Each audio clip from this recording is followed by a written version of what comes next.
Question 28. Pwede tayong didiretso muna doon sa question na ito. Okay, like here. So, sinabi dito, which of the following correctly identifies the legal nature of these four impositions based on their purpose and basis and also the compulsory nature? So, alin dito yung legal nature? So, titingnan natin isa-isa. Consider the financial obligations of XYZ Development Corporation during the fiscal year. Number 1, mandatory 25% levy on its annual income, proceeds of which which fund national defense and public health care. So this one is for the net annual income. This is an income tax. Okay.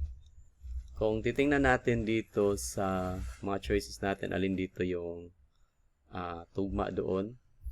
Una, ito, tugma, yes, and also this, and this is not. Okay.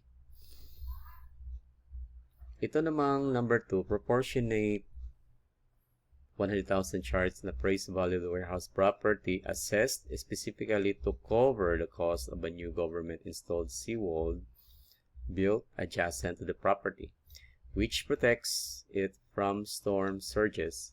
So this is a special tax.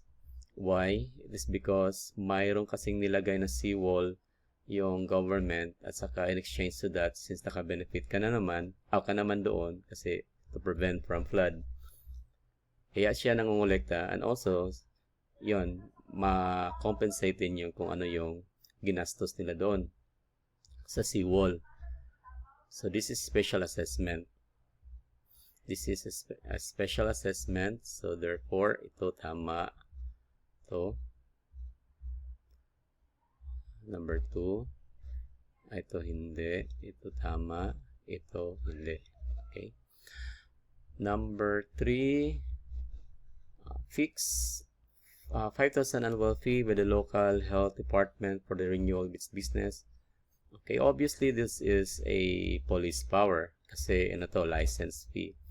Pag sinabi nating license fee, tandaan natin always na ito ay a result of the exercise of police power.